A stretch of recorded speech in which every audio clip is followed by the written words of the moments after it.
Aku sering kehilangan perhiasan dan uang yang kusimpan di brankas. Setelah aku diam-diam memasang CCTV tersembunyi, aku melihat ternyata ibu mertuaku yang selama ini mencuri perhiasan dan uangku. Tapi saat aku menegur ibu mertua, suamiku malah memukulku sampai kakiku patah. Mereka mengunciku di gudang sambil berkata, "Ini tempatmu, membusuklah di sini." Lalu aku berusaha mengambil HP yang kusembunyikan dan menelpon nomor seseorang yang sudah 10 tahun tak pernah kuhubungi. Jangan biarkan mereka yang tak tahu terima kasih itu bebas dan hidup dengan tenang. Sebelum ceritanya dimulai, silakan tulis di kolom komentar dari daerah mana saja teman-teman yang menonton cerita ini. Jangan lupa like dan subscribe agar channel ini bisa semakin berkembang dan bisa mempersembahkan cerita yang lebih menarik lagi. Kehidupan pernikahan Amira dan Fajar awalnya berjalan seperti air yang tenang. Rumah minimalis 2 lantai yang mereka tempati adalah hasil jerih payah Fajar bekerja. Setidaknya itulah yang selalu dibanggakan Fajar kepada semua orang. Amira hanya tersenyum menanggapi hal itu, menyembunyikan fakta bahwa sebagian besar dana pembelian rumah itu sebenarnya berasal dari tabungan pribadinya yang tidak pernah ia ungkit. Amira adalah wanita yang sederhana. Meskipun ia berasal dari latar belakang keluarga yang sangat berada, ia memilih untuk hidup membumi, mengenakan hijab yang simpel, dan mengabdikan diri sebagai ibu rumah tangga yang baik bagi Fajar. Ia mencintai suaminya itu dengan tulus, bahkan rela meninggalkan kemewahan keluarganya demi membangun rumah tangga mandiri. Namun, ketenangan itu perlahan retak tepat 1 bulan yang lalu, saat Ibu Hilmah datang membawa koper besarnya dan memutuskan untuk tinggal bersama mereka. Awalnya, Amira menyambut Ibu Hilmah dengan tangan terbuka. Ia berpikir bahwa merawat orang tua adalah ladang pahala. Namun, hari demi hari berlalu, Amira mulai merasakan perubahan drastis di dalam rumahnya sendiri. Udara di rumah itu terasa semakin berat dan menyesakkan. Ibu Hilmah memiliki 2 wajah yang sangat berbeda. Di depan Fajar, ia adalah sosok ibu yang lemah lembut, penyayang, dan sering mengeluhkan sakit tua yang kambuhan. Namun, begitu Fajar berangkat kerja dan pintu depan tertutup, sorot mata wanita tua itu berubah menjadi tajam dan penuh tuntutan. Ia memerintah Amira layaknya seorang pembantu, mengkritik masakan Amira yang katanya kurang asin atau terlalu pedas, dan menyindir bahwa Amira beruntung bisa dinikahi oleh anaknya yang tampan dan mapan. Masalah sesungguhnya dimulai ketika barang-barang kecil mulai menghilang. Awalnya hanya uang belanja harian yang Amira letakkan di atas meja dapur. Amira yakin sekali ia meletakkan lembaran uang berwarna merah di sana, tetapi saat ia kembali dari kamar mandi, uang itu lenyap. Saat ia bertanya pada Ibu Hilmah, wanita itu hanya menjawab dengan ketus bahwa ia tidak melihat apapun dan menuduh Amira mulai pikun di usia muda. Amira mencoba mengalah. Ia berpikir mungkin dirinya memang lupa atau tidak sengaja menjatuhkannya. Ia tidak ingin memperpanjang masalah demi kedamaian rumah tangga. Namun, kejadian itu berulang terus-menerus dengan frekuensi yang semakin sering dan nilai yang semakin besar. Puncaknya terjadi seminggu yang lalu. Sebuah cincin emas peninggalan almarhum nenek Amira hilang dari dalam laci meja riasnya. Itu bukan sembarang cincin. Nilainya mungkin tidak seberapa bagi orang kaya, tetapi nilai sentimentalnya bagi Amira sangatlah tinggi. Amira panik. Ia membongkar seluruh isi kamarnya, mencari di setiap sudut, di bawah kasur, hingga ke dalam saku-saku baju yang tergantung di lemari. Hasilnya nihil. Cincin itu lenyap tanpa jejak. Dengan hati berdebar, ia memberanikan diri untuk bicara pada Fajar malam harinya saat suaminya pulang kerja. Fajar baru saja melepas dasinya dan duduk di sofa ruang tengah saat Amira menghampirinya dengan wajah pucat. Amira menceritakan tentang hilangnya cincin itu dan juga uang-uang belanja sebelumnya. Ia berkata dengan sangat hati-hati, berusaha tidak menuduh siapapun secara langsung, tetapi menyiratkan bahwa kejadian ini hanya terjadi setelah ada orang lain di rumah ini. Reaksi Fajar sungguh di luar dugaan Amira. Pria itu tidak menunjukkan empati atau kekhawatiran sedikitpun. Wajahnya justru memerah menahan amarah, lalu ia membanting remote televisi ke atas meja. Fajar menatap Amira dengan tajam dan mulai menghardiknya. Ia mengatakan bahwa Amira adalah istri yang teledor dan tidak becus menjaga barang. Suara Fajar meninggi, menuduh Amira sengaja mengarang cerita untuk memojokkan ibunya. Menurut Fajar, tidak mungkin Ibu Hilmah mengambil barang-barang itu karena ibunya adalah wanita yang suci dan rajin beribadah. Fajar menyebut Amira sebagai wanita yang hatinya kotor, karena berani mencurigai mertua sendiri. Amira hanya bisa menunduk menahan air mata yang mulai menggenang di pelupuk matanya. Ia tidak menyangka suaminya akan bereaksi sekeras itu, tanpa mau mendengar penjelasannya terlebih dahulu. Keributan itu memancing Ibu Hilmah keluar dari kamarnya. Wanita tua itu berjalan tertatih-tatih dengan wajah yang dibuat-buat bingung. Setelah mendengar keluhan Fajar tentang tuduhan Amira, Ibu Hilmah langsung menjatuhkan diri ke lantai dan menangis histeris. Ia meraung-raung, memukul-mukul dadanya sendiri, mengatakan bahwa ia lebih baik mati daripada dituduh mencuri oleh menantunya sendiri. Ia berkata bahwa ia sadar dirinya hanya orang tua yang menumpang dan menyusahkan, sehingga wajar jika Amira ingin mengusirnya dengan cara memfitnahnya. Akting Ibu Hilmah begitu meyakinkan, hingga membuat Fajar semakin murka pada Amira. Malam itu berakhir dengan Fajar yang membentak Amira untuk meminta maaf dan mencium kaki ibunya. Demi meredakan situasi, Amira melakukan hal yang merendahkan harga dirinya itu, meskipun hatinya berteriak menolak. Keesokan harinya, suasana rumah terasa sangat canggung. Amira memilih untuk diam dan mengerjakan pekerjaan rumah tangga seperti robot. Siang harinya, Rara, adik perempuan Fajar, datang berkunjung. Rara adalah wanita muda yang gaya hidupnya jauh lebih tinggi daripada pemasukannya. Ia datang dengan senyum manis yang terasa palsu, menyapa ibunya dan memeluknya erat. Amira menyajikan teh dan kue kering di ruang tamu, berusaha bersikap sopan sebagai tuan rumah yang baik. Rara bercerita panjang lebar tentang teman-temannya yang baru saja pulang liburan dari luar negeri, dan betapa ia ingin memiliki tas baru yang sedang tren. Saat Amira sedang menuangkan teh ke cangkir Rara, matanya menangkap kilauan dari benda yang menyembul sedikit dari dalam tas tangan Rara yang terbuka di atas meja. Jantung Amira seakan berhenti berdetak. Ia mengenali kilauan itu. Itu adalah bros emas berbentuk bunga melati dengan butiran berlian kecil di tengahnya. Bros itu adalah salah satu koleksi perhiasan Amira yang ia simpan di dalam brankas kecil di lemari pakaiannya. Amira yakin sekali ia sudah mengunci brankas itu, dan kuncinya selalu ia bawa, atau ia sembunyikan di tempat yang hanya ia yang tahu. Bagaimana mungkin bros itu bisa ada di dalam tas Rara? Amira berusaha menguasai dirinya. Tangannya sedikit gemetar saat meletakkan teko teh kembali ke nampan. Ia tidak langsung melabrak Rara saat itu juga. Ia sadar posisinya sedang lemah. Jika ia menuduh Rara sekarang, Rara pasti akan mengelak dan Ibu Hilmah akan kembali bermain drama. Fajar pun pasti akan membela adik dan ibunya. Amira butuh bukti yang kuat. Bukti yang tidak bisa disangkal oleh siapapun. Bukti yang akan membungkam mulut mereka semua. Amira mundur perlahan menuju dapur, meninggalkan ibu dan anak itu tertawa-tawa di ruang tamu. Di dapur, Amira bersandar pada dinding yang dingin. Napasnya memburu. Ia sadar sekarang bahwa musuhnya bukan hanya kemalasan atau keteledoran, melainkan manusia-manusia serakah yang tinggal di bawah atap yang sama dengannya. Ia menyadari bahwa kunci brankas yang selama ini ia sembunyikan pasti sudah ditemukan oleh seseorang, atau mungkin diduplikasi. Pikiran itu membuat bulu kuduknya meremang. Rumah yang seharusnya menjadi tempat paling aman kini terasa seperti sarang penyamun. Amira merogoh saku gamisnya dan mengeluarkan ponsel pintarnya. Dengan jari yang gemetar namun penuh tekad, ia membuka aplikasi belanja daring.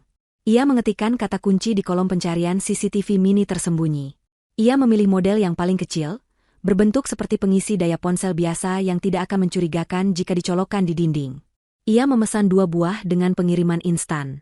Ia tidak peduli dengan harganya. Ia harus tahu kebenaran secepatnya.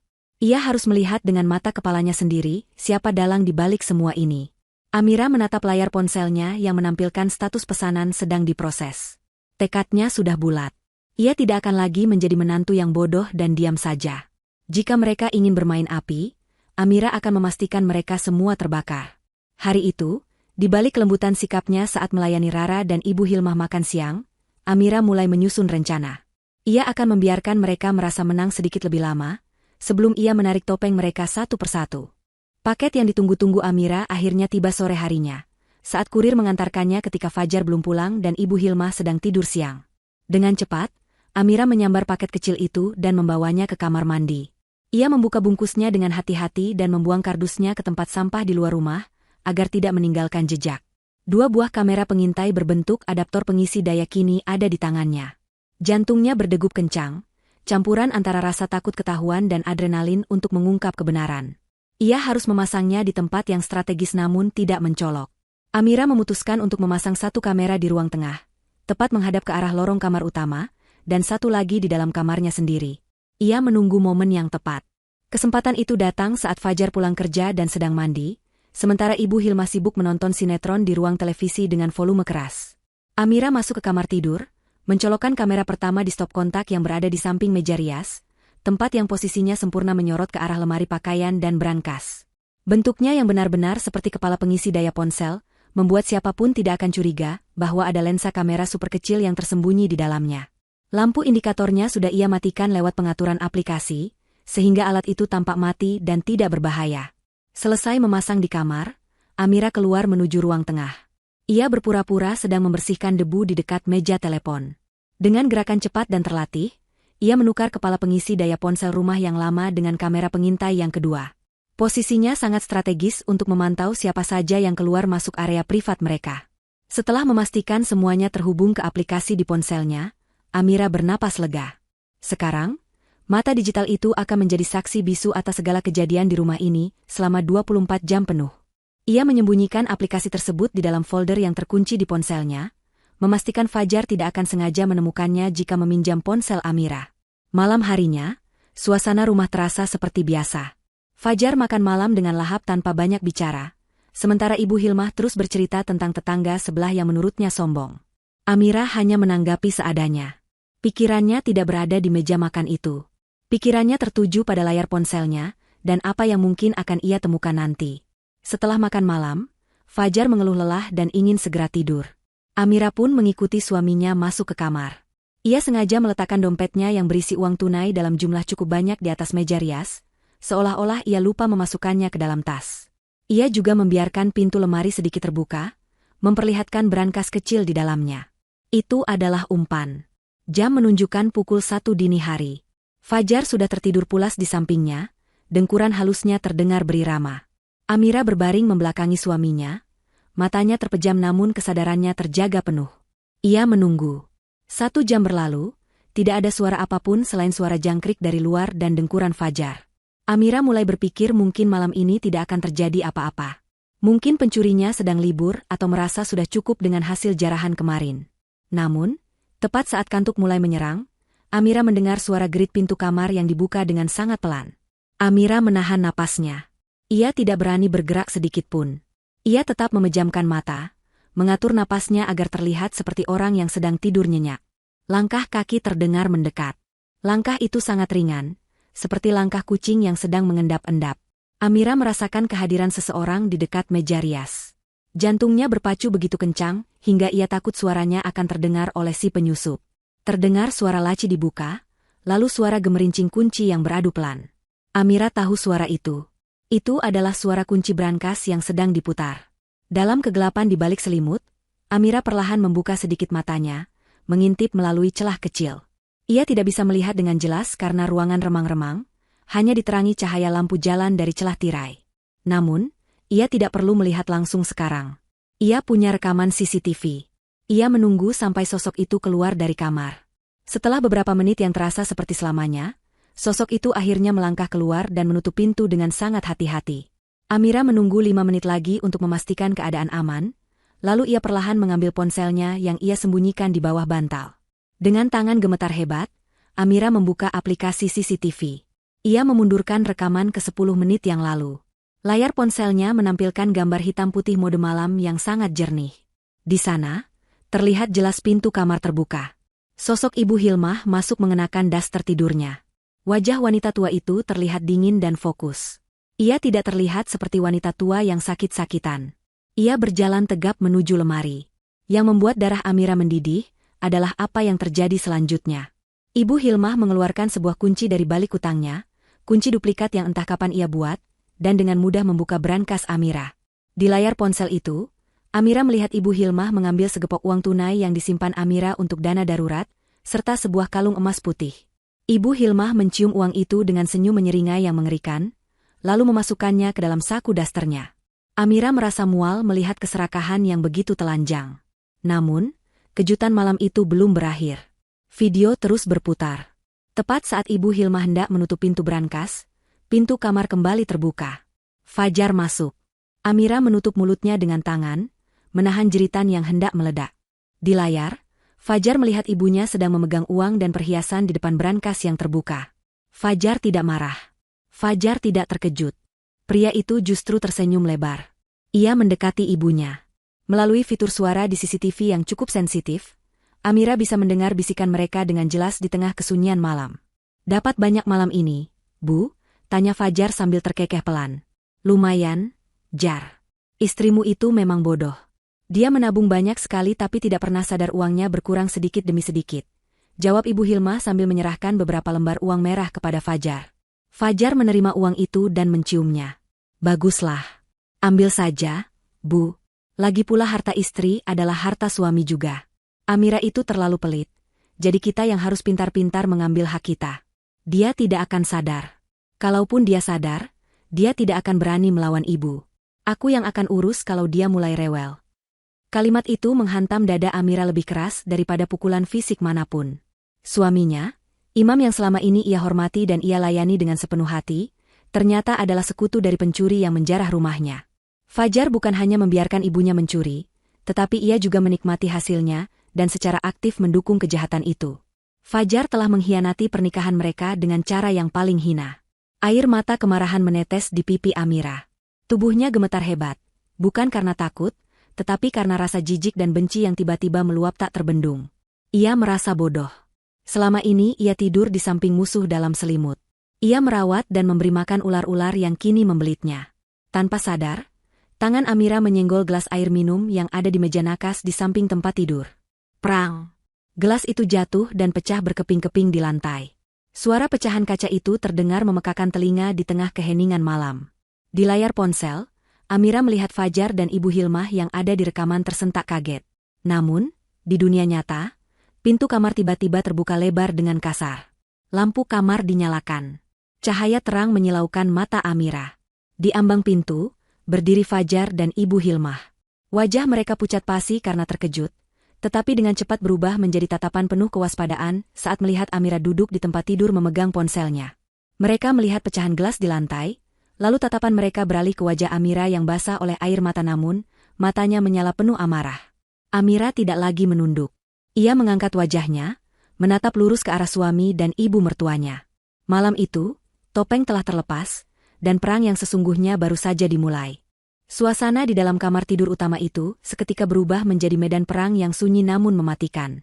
Pecahan gelas yang berserakan di lantai memantulkan cahaya lampu yang baru saja dinyalakan Fajar, menciptakan kilatan-kilatan tajam yang seirama dengan ketegangan di udara. Amira berdiri di samping tempat tidur, tangannya mencengkeram ponsel erat-erat seolah itu adalah satu-satunya perisai yang ia miliki. Di hadapannya, Fajar dan Ibu Hilmah berdiri kaku. Wajah mereka yang tadinya pucat karena terkejut kini perlahan berubah warna. Rasa malu yang seharusnya muncul karena tertangkap basah mencuri justru tidak terlihat sama sekali. Sebaliknya, ekspresi mereka berubah menjadi kemarahan yang membara, seolah-olah Amiralah yang bersalah karena telah mengganggu pesta kecil mereka dan menyingkap kebusukan yang selama ini mereka sembunyikan dengan rapi. Amira tidak membiarkan rasa takut menguasai dirinya lagi. Ia mengangkat ponselnya tinggi-tinggi, memperlihatkan layar yang masih memutar rekaman video kejahatan ibu dan anak itu. Dengan suara yang bergetar menahan amarah, Amira berkata lantang bahwa ia sudah tahu semuanya. Ia menyebutkan satu persatu dosa mereka, mulai dari uang belanja yang hilang, cincin warisan neneknya, hingga percakapan menjijikan yang baru saja mereka lakukan di depan brankas. Amira menuntut penjelasan, menuntut permintaan maaf, dan menuntut mereka untuk mengembalikan semua haknya. Ia berpikir bahwa dengan bukti sekuat itu, Fajar akan berlutut memohon ampun atau setidaknya merasa bersalah. Namun, harapan Amira hancur berkeping-keping saat melihat seringai sinis muncul di wajah suaminya. Fajar melangkah maju, menepis tangan Amira dengan kasar hingga ponsel itu terlempar ke sudut kasur. Ia tertawa meremehkan, menyebut Amira sebagai istri yang tidak tahu diuntung. Menurut Fajar, semua harta yang ada di rumah ini adalah miliknya sebagai kepala keluarga, jadi ia berhak melakukan apa saja, termasuk membagikannya kepada ibunya.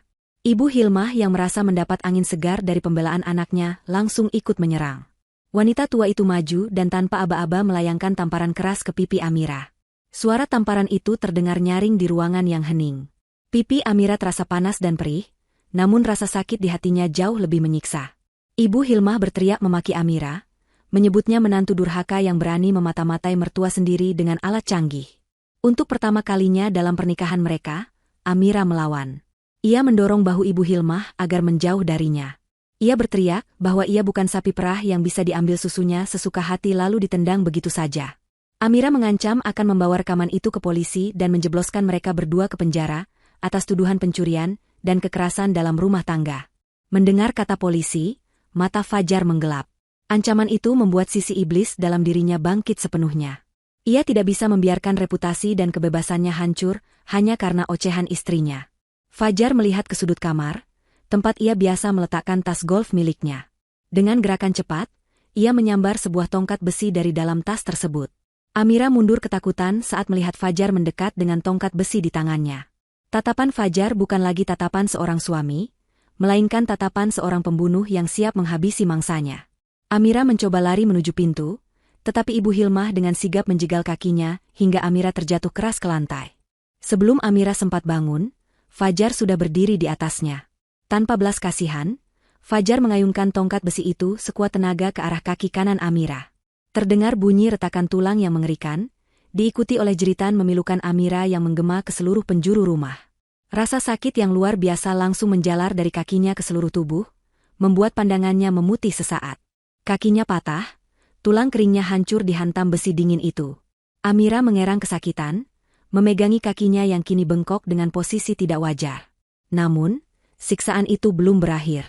Fajar tidak berhenti di situ. Ia menjambak rambut Amira, memaksanya menatap wajahnya yang bengis. Ia berkata bahwa ini adalah pelajaran bagi istri yang berani melawan suami. Ibu Hilmah tertawa puas melihat menantunya tidak berdaya, bahkan ia sempat meludahi wajah Amira yang basah oleh air mata dan keringat dingin. Fajar kemudian menyeret tubuh Amira keluar dari kamar. Amira berusaha meronta, cakarnya menggores lantai kayu, tetapi rasa sakit di kakinya membuatnya tidak berdaya. Ia diseret melewati ruang tengah seperti karung sampah, menuju bagian belakang rumah yang jarang dijamah. Mereka berhenti di depan pintu gudang tua yang terletak di ujung halaman belakang. Gudang itu sempit, lembab, dan penuh dengan barang-barang bekas yang sudah berdebu. Fajar menendang pintu gudang hingga terbuka, lalu melemparkan tubuh Amira ke dalamnya.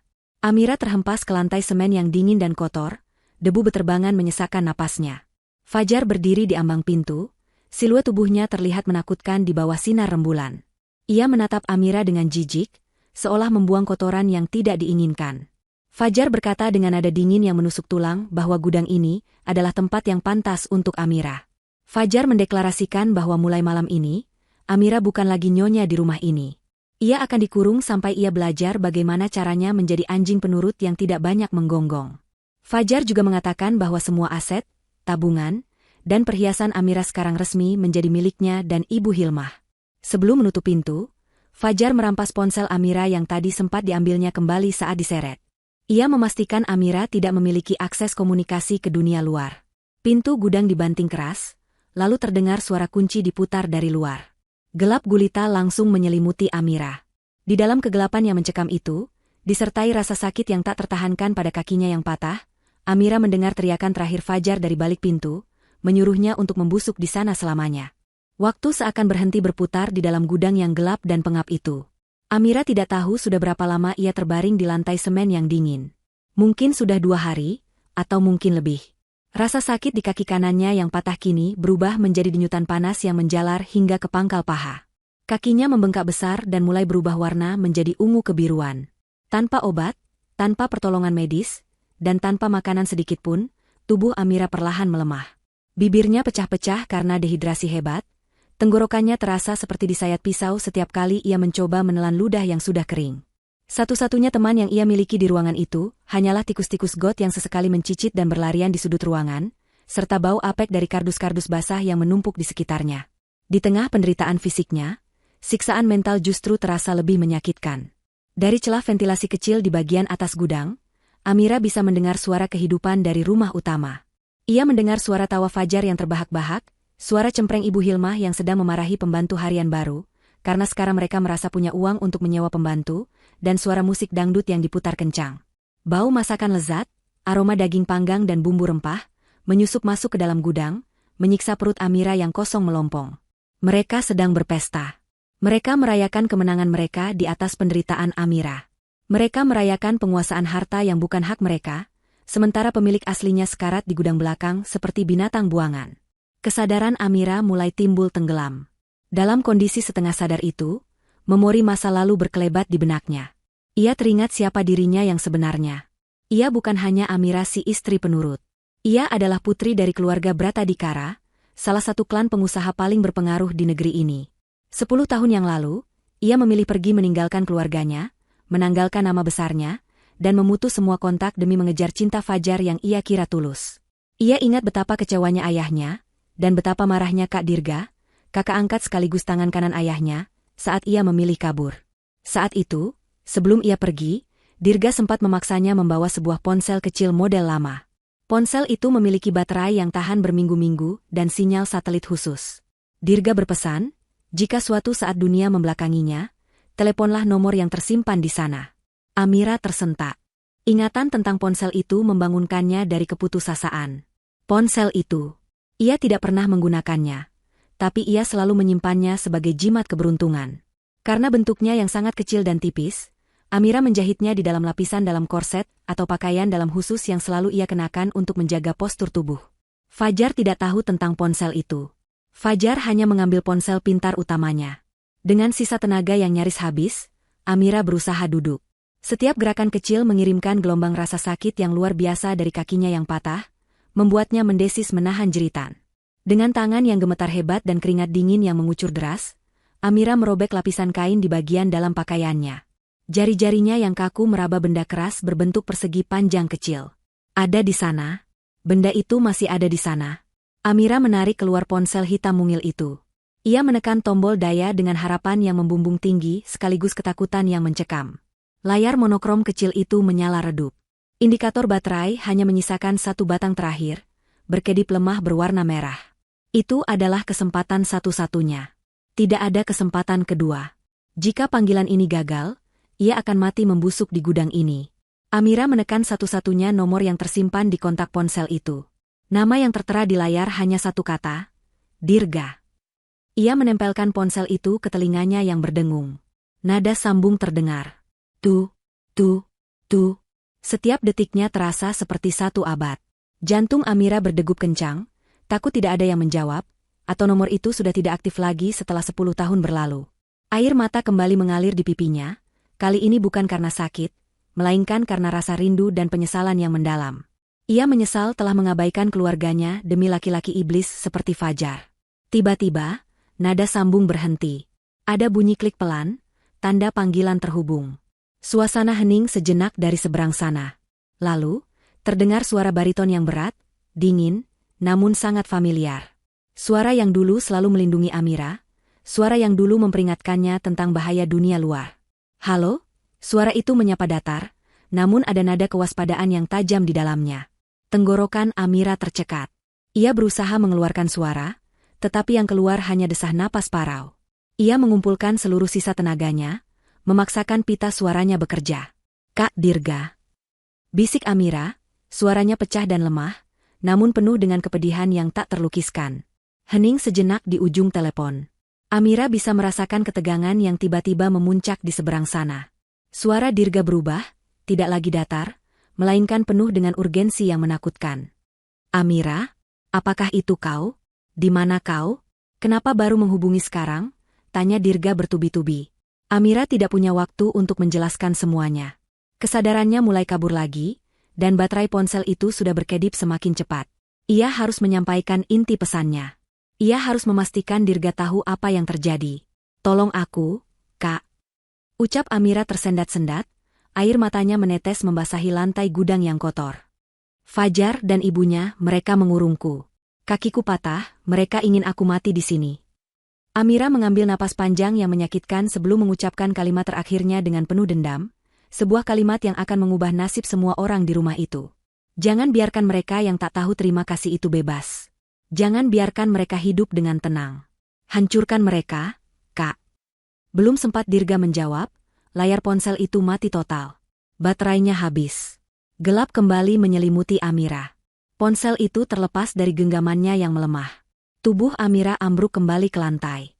Namun kali ini, ada seulas senyum tipis di bibirnya sebelum ia pingsan. Ia tahu pesannya sudah tersampaikan. Ia tahu singa yang sedang tidur telah dibangunkan. Bantuan akan datang, dan saat itu terjadi, neraka yang sesungguhnya akan berpindah tempat dari gudang ini ke rumah utama. Malam semakin larut dan mencekam setelah sambungan telepon itu terputus.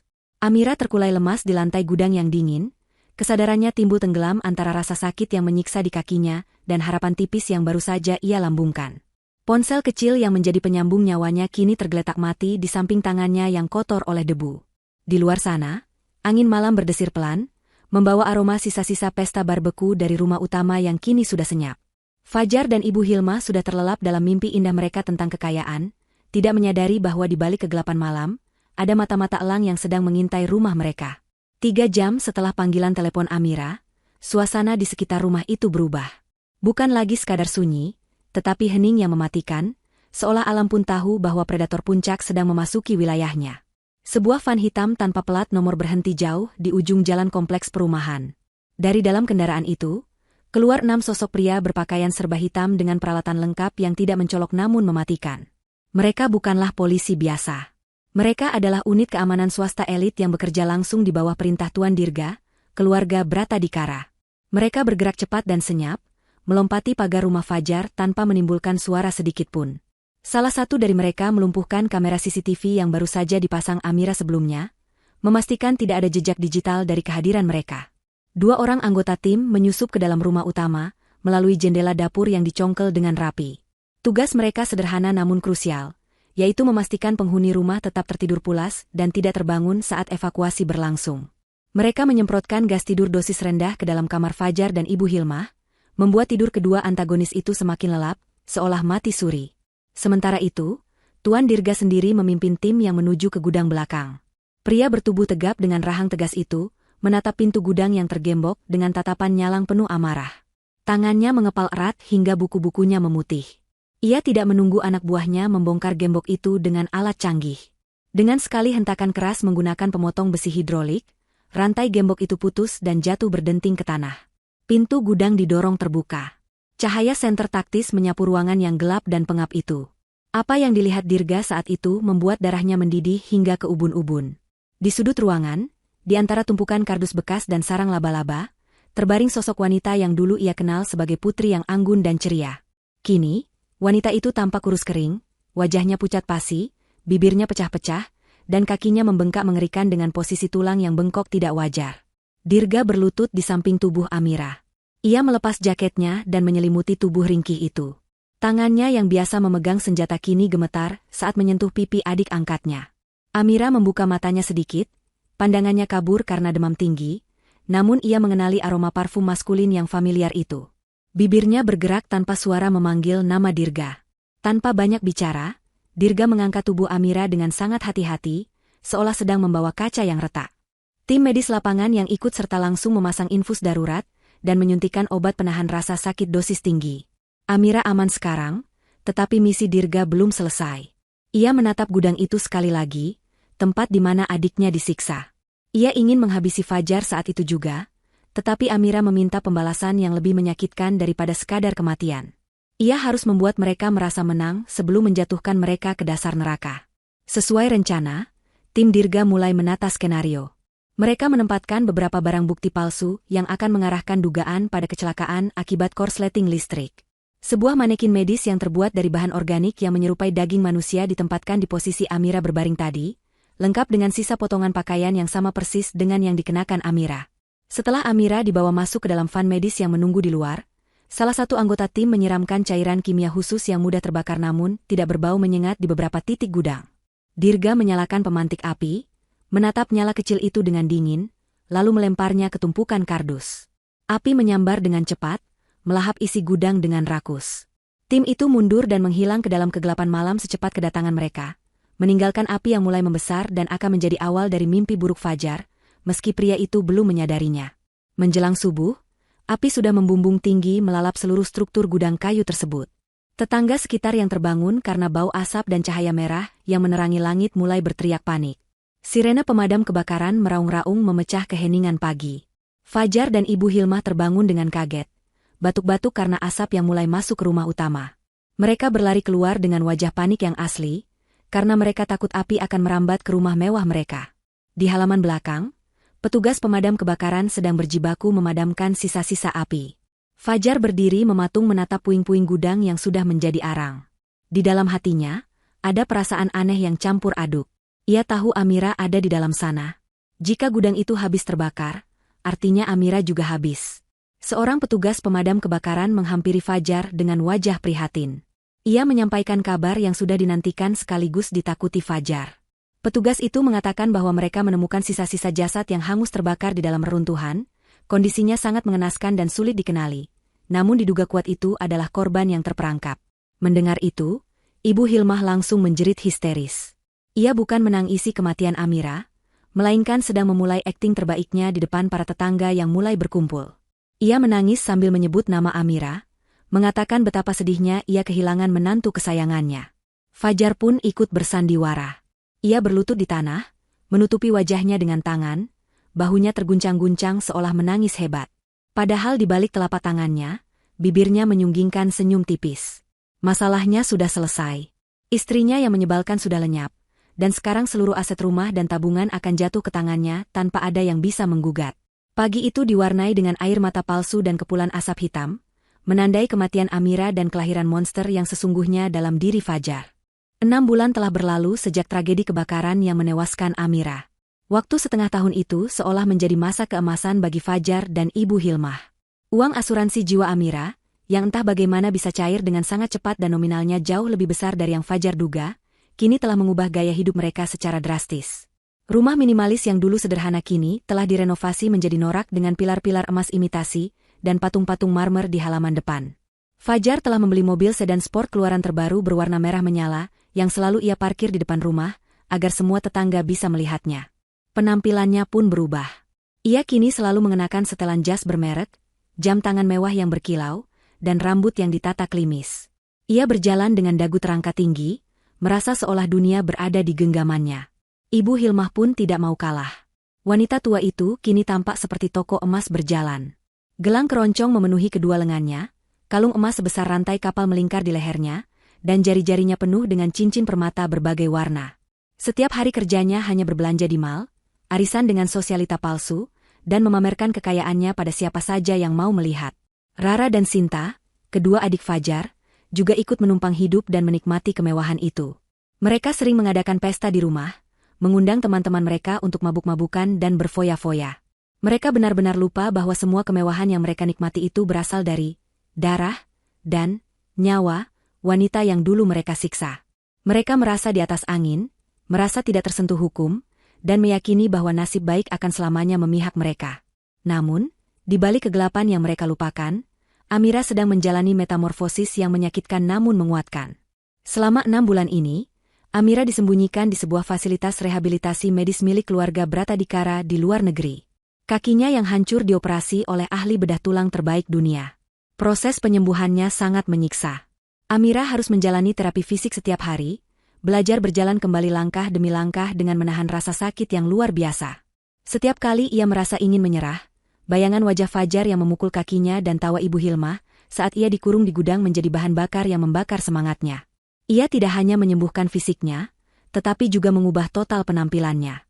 Wajahnya yang dulu polos dan sering menunduk kini dipoles dengan perawatan kulit kelas atas dan tata rias yang tegas. Gaya busananya berubah menjadi elegan, modis, dan mengintimidasi. Ia bukan lagi Amira si itik buruk rupa yang lemah.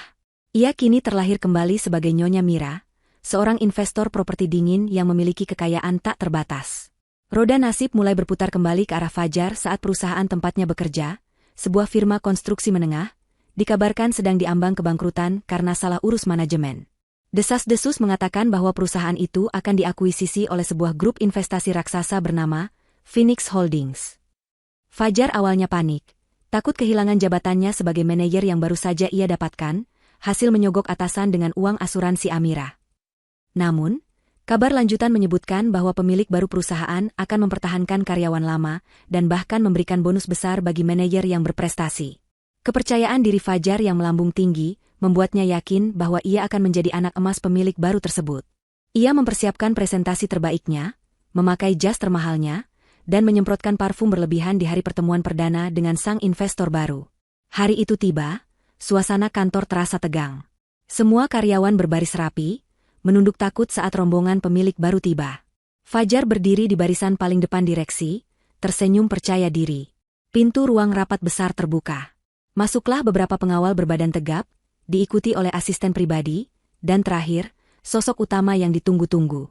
Seorang wanita dengan postur tinggi semampai melangkah masuk.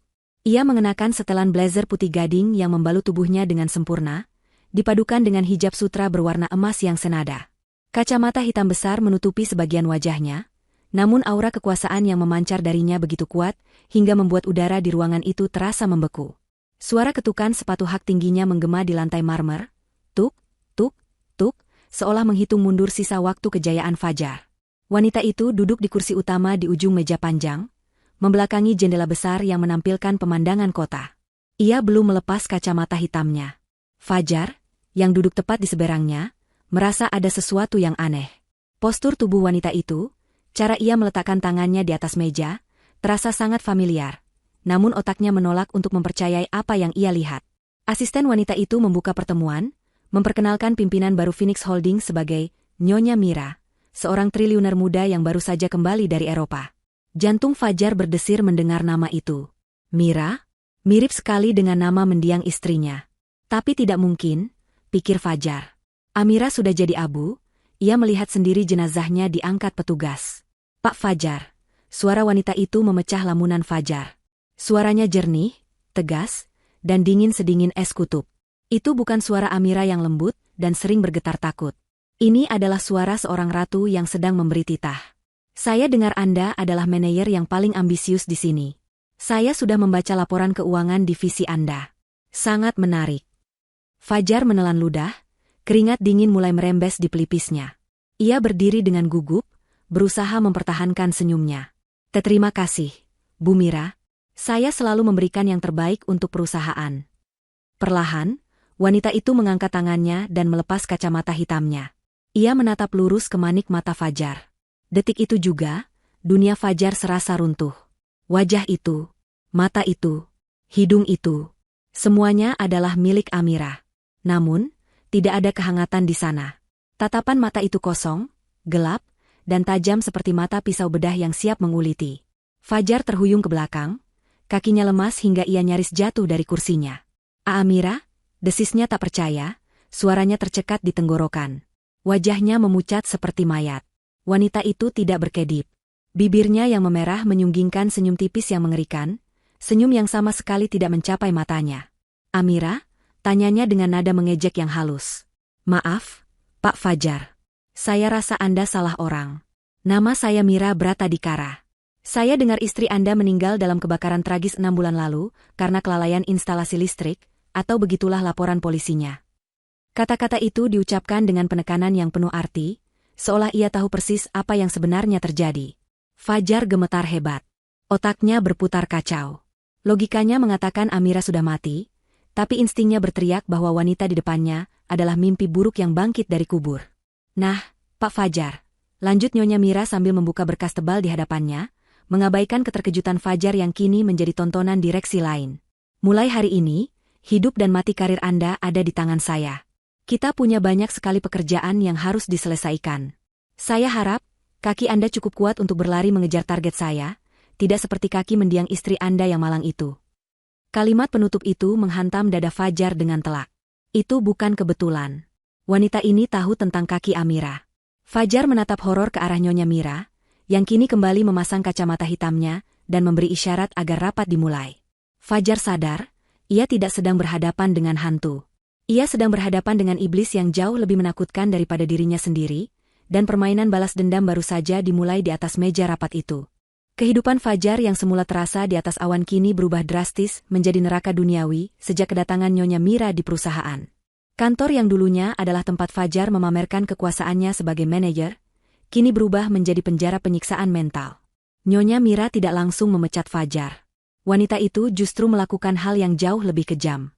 Ia memberikan beban kerja yang tidak masuk akal kepada Fajar. Setiap pagi, tumpukan berkas setebal batu bata sudah menunggu di meja Fajar, berisi data-data proyek lama yang harus diaudit ulang secara manual. Nyonya Mira beralasan bahwa ia ingin memeriksa integritas Fajar, namun Fajar tahu ini adalah permainan untuk mematahkan kewarasannya. Fajar dipaksa bekerja lembur setiap hari hingga lewat tengah malam. Matanya kini dikelilingi lingkaran hitam, wajahnya kusam, dan berat badannya turun drastis karena stres. Setiap kali Fajar mencoba protes atau meminta keringanan, Nyonya Mira hanya akan menatapnya dengan sorot mata dingin yang membuat nyali Fajar menciut. Wanita itu sering melontarkan kalimat-kalimat sindiran yang terdengar ambigu namun menusuk tepat di jantung rahasia Fajar. Suatu sore, saat Fajar menyerahkan laporan dengan tangan gemetar karena kurang tidur, Nyonya Mira berkomentar sambil memutar-mutar pena mahalnya. Ia berkata bahwa bekerja keras sampai tulang terasa remuk itu masih lebih baik daripada dikurung di tempat gelap tanpa makanan. Fajar tersentak mendengar kalimat itu. Keringat dingin mengucur di punggungnya. Ia ingin bertanya apa maksud ucapan bosnya itu, tetapi lidahnya keluh. Ia hanya bisa menunduk dan kembali ke mejanya seperti anjing yang ketakutan, dihantui oleh rasa paranoid bahwa Nyonya Mira tahu segalanya. Sementara Fajar tersiksa di kantor, keadaan di rumah mewah mereka pun tidak kalah mencekam. Ibu Hilmah, yang awalnya menikmati hidup sebagai nyonya besar, mulai merasakan gangguan-gangguan aneh yang menggerogoti kewarasannya. Teror itu dimulai dari hal-hal kecil. Ibu Hilmah sering merasa diawasi saat sedang sendirian di rumah. Sudut matanya sering menangkap bayangan orang lewat, namun saat ia menoleh, tidak ada siapa-siapa. Ia mulai sering kehilangan barang-barang, tetapi anehnya, hanya barang-barang curian milik Amira yang hilang. Cincin berlian yang ia ambil dari brankas Amira tiba-tiba lenyap dari laci meja riasnya, dan sebagai gantinya, ia menemukan bangkai tikus yang sudah membusuk di sana. Ibu Hilmah menjerit histeris saat menemukannya, membuat pembantu barunya lari ketakutan. Puncak teror bagi Ibu Hilmah terjadi pada suatu malam hujan deras. Fajar belum pulang karena masih disandra pekerjaan oleh Nyonya Mira. Ibu Hilmah tidur sendirian di kamarnya yang luas. Ia mengenakan kalung emas putih bermata zamrud milik Amira, perhiasan yang paling ia sukai dan hampir tidak pernah ia lepas. Di tengah malam, Ibu Hilmah terbangun karena merasa ada sesuatu yang dingin dan licin melingkar di lehernya. Ia pikir itu hanya rantai kalungnya yang terkena AC, jadi ia mencoba merabanya. Namun, tekstur yang ia sentuh bukan logam, melainkan kulit bersisik yang bergerak perlahan. Mata Ibu Hilmah terbelalak dalam kegelapan. Ia meraba lehernya lagi dan merasakan benda itu mendesis. Dengan panik, ia menyalakan lampu tidur. Betapa terkejutnya ia saat melihat bahwa yang melingkar di lehernya bukan kalung emas, melainkan seekor ular sawah kecil yang sedang melilit lehernya. Ibu Hilmah menjerit sekuat tenaga, melempar ular itu ke lantai, dan berlari keluar kamar sambil menangis meraung-raung. Rara dan Sinta yang tidur di kamar sebelah terbangun kaget, dan segera menghampiri ibunya. Saat mereka memeriksa kamar Ibu Hilmah, ular itu sudah tidak ada.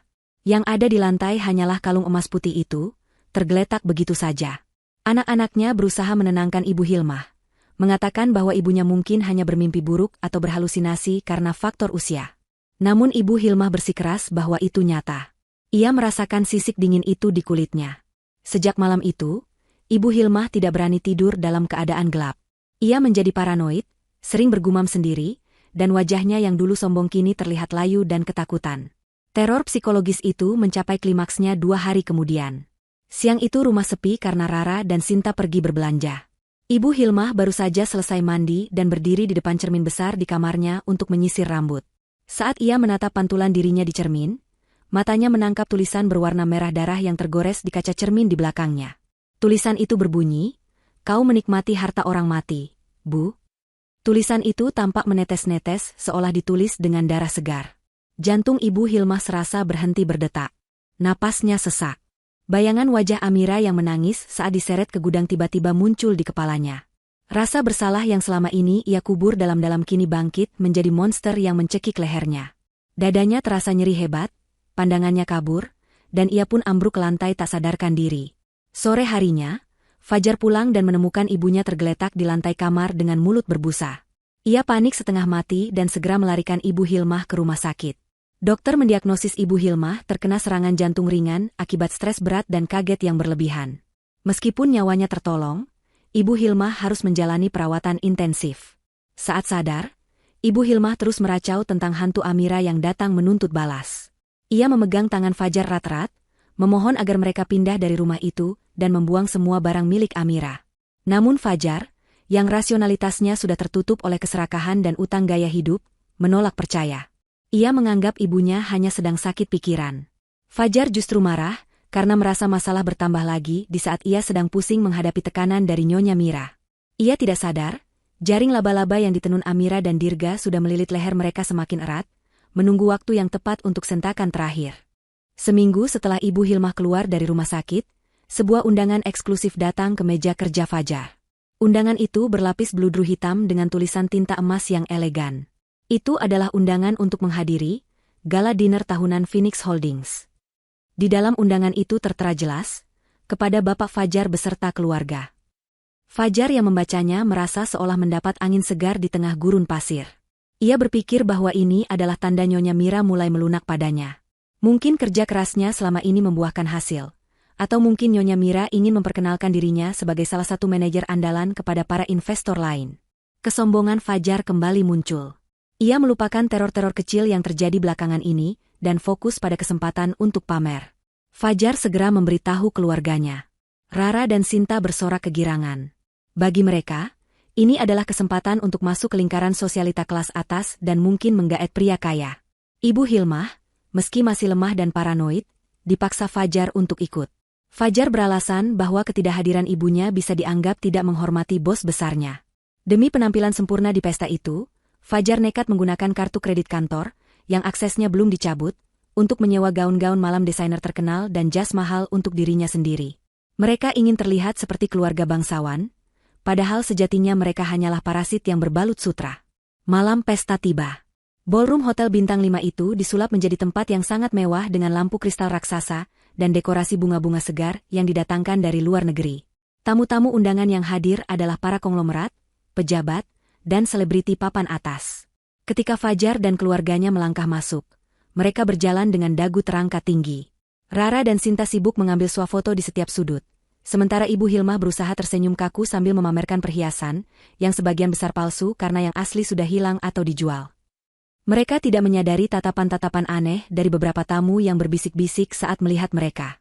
Fajar merasa dirinya adalah raja malam itu. Ia menyapa beberapa rekan kerja dengan nada angkuh, membanggakan bahwa ia diundang secara khusus oleh pemilik perusahaan. Acara dimulai dengan makan malam mewah. Fajar dan keluarganya makan dengan lahap, seolah takut makanan itu akan lari.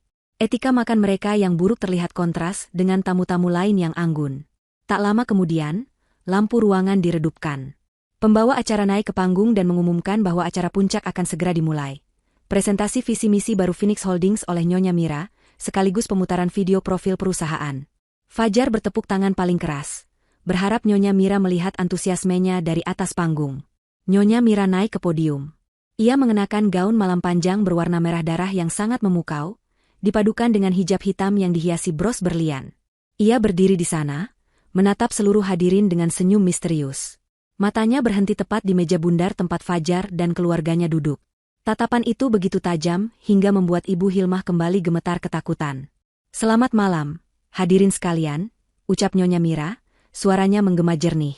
"Malam ini, saya ingin menunjukkan kepada Anda semua fondasi dari perusahaan ini.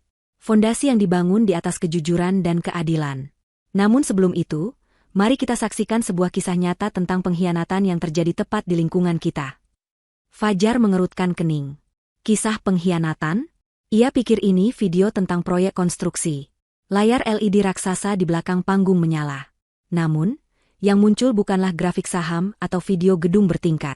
Gambar yang muncul berwarna hitam putih, sedikit buram namun cukup jelas untuk dikenali. Itu adalah rekaman CCTV kamar tidur.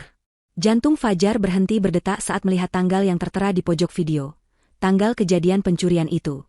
Di layar raksasa itu, di hadapan ratusan orang penting, terlihat jelas sosok Ibu Hilmah yang masuk ke kamar, membuka brankas, dan mencuri uang. Seluruh tamu undangan terkesiap kaget. Suara bisik-bisik mulai terdengar riuh. Belum sempat Fajar bereaksi, video berganti. Kali ini menampilkan Fajar yang masuk ke kamar, tertawa melihat ibunya mencuri, dan ikut mengambil bagian. Suara percakapan mereka terdengar jelas melalui pengeras suara ballroom yang canggih. "Ambil saja Bu, Amira itu bodoh." Wajah Fajar pucat pasi, darah seolah terkuras habis dari tubuhnya.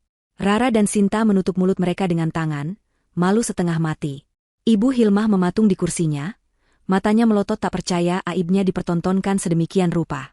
Tapi mimpi buruk itu belum selesai. Video berlanjut ke adegan yang paling brutal. Adegan saat Fajar memukul kaki Amira dengan tongkat besi.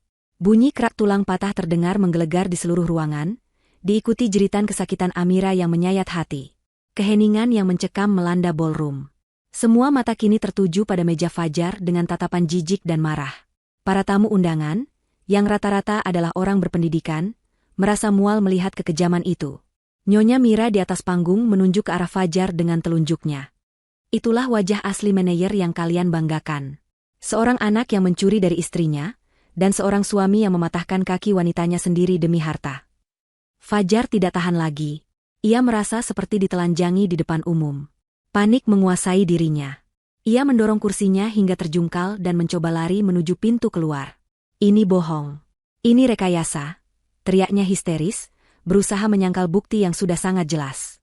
Ia berlari sekuat tenaga, menabrak pelayan yang membawa nampan minuman hingga gelas-gelas pecah berantakan. Namun, pelariannya sia-sia. Di dekat pintu keluar, Tuan Dirga sudah berdiri menunggunya dengan wajah dingin tanpa ekspresi. Saat Fajar mencoba menerobos, Dirga dengan gerakan santai namun terukur menjulurkan kakinya. Fajar tersandung keras, tubuhnya melayang dan jatuh menghantam lantai marmer dengan posisi yang sangat tidak nyaman. Wajahnya mencium lantai, dan ia mengerang kesakitan. Sebelum ia sempat bangun, sepatu pantofel mengkilap milik Dirga sudah menginjak punggung tangannya, menahannya tetap di tanah. Di saat yang sama, beberapa pria berseragam polisi yang sejak tadi menyamar sebagai tamu undangan mulai bergerak maju, mengepung meja tempat Ibu Hilmah, Rara, dan Sinta yang sedang menangis ketakutan. Pesta kemewahan yang mereka impikan kini berubah menjadi panggung eksekusi sosial bagi keluarga itu.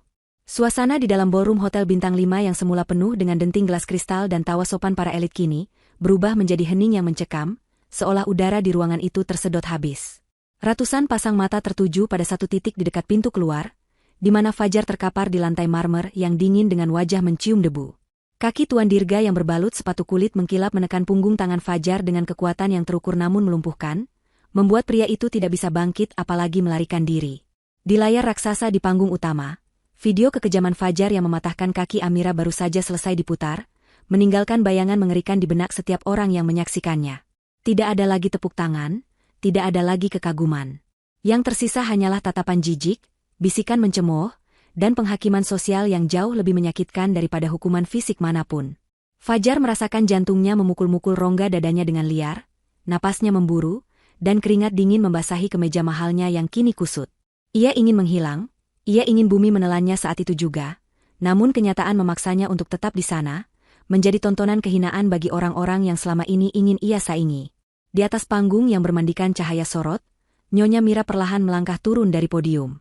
Setiap langkah kakinya yang menapaki anak tangga terdengar tegas dan berirama, tuk, tuk, tuk, menggema di tengah keheningan ruangan layaknya lonceng kematian bagi Fajar. Wanita itu berjalan membelah kerumunan tamu yang secara otomatis menyisih memberinya jalan, seolah ia adalah ratu yang sedang berjalan menuju tempat eksekusi. Wajahnya datar tanpa ekspresi, namun matanya menyala dengan api dendam yang telah ia jaga agar tetap membara selama 6 bulan terakhir. Saat ia sampai di hadapan Fajar yang masih ditahan oleh Dirga, Nyonya Mira berhenti. Ia menatap ke bawah, melihat sosok laki-laki yang dulu pernah ia cintai sepenuh hati. Laki-laki yang demi dirinya ia rela membuang nama besar keluarganya, kini tampak tak lebih berharga dari serangga yang siap diinjak. Fajar mendongak dengan susah payah, matanya bertemu dengan mata Nyonya Mira. Dalam jarak sedekat ini, ia tidak bisa lagi menyangkal kebenaran yang ada di depan matanya. Di balik riasan tegas dan busana mewahnya, ia melihat Amira. Istrinya yang ia kira sudah mati terbakar. Bibir Fajar bergetar hebat, otaknya berusaha mencari kata-kata untuk menyelamatkan diri, namun yang keluar hanyalah racauan putus asa. Ia memanggil nama Amira dengan suara serak, mencoba memanipulasi situasi dengan berpura-pura menjadi korban keadaan atau suami yang hilaf. Ia merintih mengatakan bahwa ia menyesal, bahwa ia melakukan itu karena tekanan ibunya, bahwa ia sebenarnya sangat mencintai Amira dan merindukannya setiap hari. Fajar bahkan mencoba menggapai ujung gaun Amira dengan tangannya yang bebas, berharap sentuhan itu bisa meluluhkan hati wanita yang dulu begitu lembut dan pemaaf itu. Namun, Amira bukan lagi wanita bodoh yang bisa luluh dengan air mata buaya. Ia menepis tangan Fajar dengan ujung sepatunya, sebuah gerakan penolakan yang sangat kasar dan menghina. Amira mengambil mikrofon yang masih ia genggam, lalu berbicara dengan suara lantang yang didengar oleh seluruh tamu undangan, termasuk polisi yang kini sudah mengepung ruangan. Amira mendeklarasikan di hadapan dunia, bahwa wanita bernama Amira yang penurut dan lemah itu sudah mati pada malam ia dikunci di gudang. Wanita yang berdiri di hadapan mereka sekarang adalah Mira Bratadikara, pewaris sah kekayaan keluarga yang selama ini disembunyikan, dan ia kembali untuk menuntut keadilan. Pengakuan itu membuat gempar seluruh ruangan. Tamu-tamu undangan yang mengenal nama besar Bratadikara ternganga tak percaya. Mereka menyadari betapa bodohnya Fajar telah menyanyiakan istri yang sebenarnya memiliki segalanya, hanya demi keserakahan sesaat yang nilainya tidak seberapa. Amira kemudian menatap tajam ke arah meja bundar di mana Ibu Hilmah, Rara, dan Sinta duduk gemetar dikelilingi petugas keamanan. Ibu Hilmah tampak seperti orang yang kehilangan nyawanya, wajahnya pucat pasi, mulutnya terkunci rapat, dan air mata ketakutan mengalir deras membasahi pipinya yang keriput. Rara dan Sinta, yang biasanya sombong dan cerewet, kini menangis sesenggukan sambil saling menyalahkan. Amira berbicara kepada mereka melalui pengeras suara, mengingatkan tentang perhiasan yang mereka curi, tentang makanan enak yang mereka nikmati sementara ia kelaparan di gudang, dan tentang tawa mereka di atas penderitaannya. Amira mengatakan bahwa pesta malam ini memang dirancang khusus untuk mereka. Sebuah panggung perpisahan sebelum mereka memasuki dunia baru di balik jeruji besi. Tiba-tiba, Fajar yang merasa terpojok dan malu luar biasa, kehilangan akal sehatnya. Ia berteriak histeris menyalahkan Amira. Ia menuduh Amira menjebaknya, mengatakan bahwa istri yang baik tidak akan mempermalukan suaminya di depan umum seperti ini. Ia bahkan mencoba bangkit dengan tenaga yang tersisa untuk menyerang Amira, didorong oleh amarah dan keputusasaan. Namun, Tuan Dirga sudah siap. Dengan gerakan yang sangat cepat dan terlatih, Dirga menendang kaki kanan Fajar tepat di bagian tulang keringnya, titik yang sama persis di mana Fajar dulu memukul kaki Amira dengan tongkat besi. Krak! Bunyi patahan tulang yang mengerikan terdengar sangat jelas, bahkan tanpa bantuan mikrofon. Fajar menjerit melengking, suaranya memenuhi ballroom yang megah itu, sebuah jeritan kesakitan murni yang membuat siapapun yang mendengarnya merinding. Fajar ambruk kembali ke lantai, memegangi kakinya yang kini bengkok. Rasa sakit yang luar biasa langsung menghantam sarafnya, membuatnya berguling-guling di lantai marmer. Karma telah dibayar tunai. Di tempat yang sama ia pernah menyiksa istrinya. Kini ia merasakan sakit yang sama, disaksikan oleh ratusan orang. Namun bedanya tidak ada satupun orang yang menaruh belas kasihan padanya. Amira menatap Fajar yang menggeliat kesakitan dengan tatapan dingin, tidak ada kepuasan sadis di matanya, hanya rasa lega bahwa timbangan keadilan kini telah seimbang. Ia berbisik pelan, namun cukup jelas untuk didengar Fajar, mengatakan bahwa rasa sakit itu belum seberapa dibandingkan sakit hati yang ia rasakan saat dikhianati oleh orang yang paling ia percaya. Polisi berseragam lengkap kemudian merangsek maju. Mereka memborgol tangan Fajar yang masih meronta kesakitan. Petugas medis kepolisian memberikan pertolongan pertama ala kadarnya, hanya sekadar untuk memastikan ia bisa dibawa ke kantor polisi. Di sisi lain ruangan, Ibu Hilmah menjerit histeris saat polisi wanita memborgol tangannya. Ia meronta-ronta, berteriak memanggil nama anaknya, memohon ampun pada Amira, bahkan berpura-pura pingsan. Namun polisi tidak peduli. Bukti video CCTV dan kesaksian Amira serta hasil penyidikan tim Dirga sudah lebih dari cukup untuk menjerat mereka dengan pasal berlapis.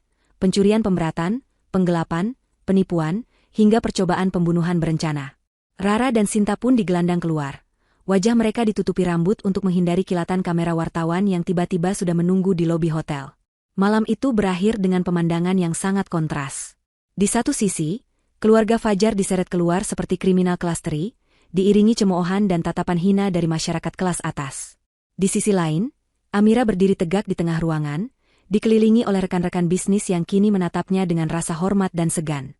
Ia bukan lagi korban. Ia adalah penyintas yang menang. Tuan Dirga berdiri di sampingnya, menjadi pelindung setia yang memastikan tidak ada lagi yang berani menyentuh adiknya. Saat pintu ballroom tertutup di belakang punggung Fajar yang diseret pergi, Amira menarik napas panjang. Udara malam itu terasa sangat segar, bebas dari bau kemunafikan dan pengkhianatan yang selama ini menyesakkan dadanya. Babak kehidupan lamanya telah resmi ditutup dengan palu penghakiman yang ia ketukkan sendiri malam itu. Bulan berganti bulan, dan musim pun berganti. Namun bagi Fajar, waktu seolah berhenti di dalam sel penjara yang lembab dan berbau pesing itu. Hukuman yang dijatuhkan hakim kepadanya tidak main-main. Ia divonis 15 tahun penjara atas tuduhan percobaan pembunuhan berencana, kekerasan dalam rumah tangga berat, dan penggelapan dana perusahaan. Namun, hukuman penjara fisik hanyalah sebagian kecil dari neraka yang harus ia jalani. Siksaan yang sesungguhnya berasal dari tubuhnya sendiri. Kaki kanannya, yang patah akibat tendangan Tuan Dirga di malam pesta itu, tidak pernah sembuh dengan sempurna. Di dalam penjara, fasilitas kesehatan sangat minim. Luka bekas patahan itu mengalami infeksi parah karena lingkungan sel yang kotor dan kurangnya perawatan higienis. Fajar seringkali mengerang kesakitan di malam hari, membuat teman-teman satu selnya marah dan memukulinya agar diam. Ia yang dulu sombong dan selalu tampil klimis, kini kurus kering, kotor, dan menjadi bulan-bulanan narapidana lain. Statusnya sebagai suami yang menyiksa istri membuatnya berada di kasta terendah dalam hierarki penjara. Ia sering disuruh memijat kaki kepala geng, mencuci baju napi lain, bahkan memakan sisa makanan yang sudah jatuh ke lantai. Harga dirinya hancur lebur. Puncaknya adalah ketika infeksi di kakinya menyebar menjadi gangren. Dokter penjara, yang bekerja seadanya, memutuskan bahwa kakinya harus diamputasi di bawah lutut untuk menyelamatkan nyawanya. Fajar meraung menangis saat mendengar vonis itu, teringat bagaimana dulu ia dengan kejam mematahkan kaki Amira tanpa belas kasihan. Kini, ia harus kehilangan kakinya sendiri selamanya. Setelah operasi, Fajar menjadi penyandang disabilitas di dalam penjara yang keras. Tanpa kaki yang utuh, ia semakin sulit bergerak, semakin sering dianiaya, dan hidup dalam penyesalan yang tidak berujung. Setiap kali ia melihat tunggul kakinya, bayangan wajah Amira selalu muncul menghantui, mengingatkannya bahwa ini adalah hasil tanamannya sendiri. Sementara itu, nasib Ibu Hilmah tidak kalah tragisnya. Wanita tua yang dulu gemar bicara pedas dan memfitnah orang itu kini terkunci dalam kesunyian abadi. Beberapa minggu setelah dijebloskan ke penjara wanita, Ibu Hilmah mengalami serangan stroke berat yang melumpuhkan separuh tubuhnya dan merusak saraf bicaranya. Ia masih bisa mendengar dan melihat, tetapi ia tidak bisa berbicara sepatah kata pun. Ia hanya bisa mengeluarkan suara erangan yang tidak jelas. Tubuhnya yang lumpuh membuatnya harus bergantung sepenuhnya pada perawat penjara, atau sesama napi yang berbaik hati, yang jumlahnya sangat sedikit. Ia seringkali dibiarkan berbaring dengan popok yang penuh kotoran selama berjam-jam, dikerubungi lalat, menangis dalam diam karena tidak mampu berteriak memanggil bantuan. Ibu Hilmah memiliki banyak waktu untuk berpikir di ranjang selnya yang keras. Pikirannya terus memutar ulang kenangan masa lalu. Ia teringat betapa baiknya Amira dulu, menantu yang tulus merawatnya, memasakkan makanan kesukaannya, dan tidak pernah membalas kata-kata kasarnya. Ia teringat bagaimana ia membalas kebaikan itu dengan fitnah, pencurian, dan kekejaman. Rasa bersalah dan penyesalan menggerogoti jiwanya lebih parah daripada penyakit fisiknya. Tidak ada satupun anaknya yang datang menjenguk. Fajar ada di penjara lain, sementara Rara dan Sinta juga mendekam di penjara kasus penipuan dan sibuk dengan penderitaan mereka sendiri. Ibu Hilmah benar-benar sendirian di dunia ini, terbuang dan terlupakan, persis seperti sampah yang tidak diinginkan. Satu-satunya hiburan menyakitkan baginya adalah sebuah televisi kecil di kantin penjara yang kadang dinyalakan petugas. Suatu hari, ia melihat berita tentang kesuksesan seorang pengusaha wanita. Di layar kaca itu, ia melihat Amira. Di layar televisi buram itu, Amira tampak bercahaya. Ia sedang diwawancarai tentang proyek perumahan subsidi untuk kaum duafa yang baru saja diresmikannya. Amira terlihat sangat cantik, anggun, dan bahagia. Senyumnya tulus, matanya berbinar penuh kedamaian.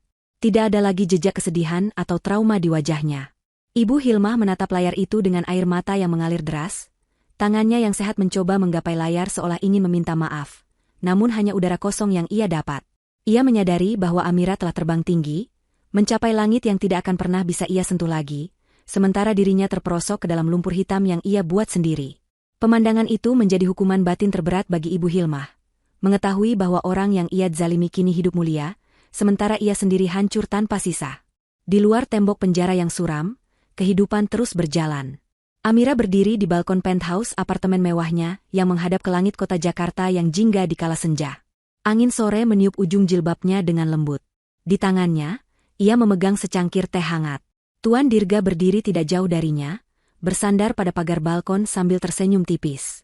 Mereka baru saja kembali dari pemakaman simbolis, bukan pemakaman orang, melainkan pemakaman masa lalu Amira. Amira telah membakar semua foto pernikahan, baju-baju lama, dan kenangan buruk tentang Fajar. Ia benar-benar telah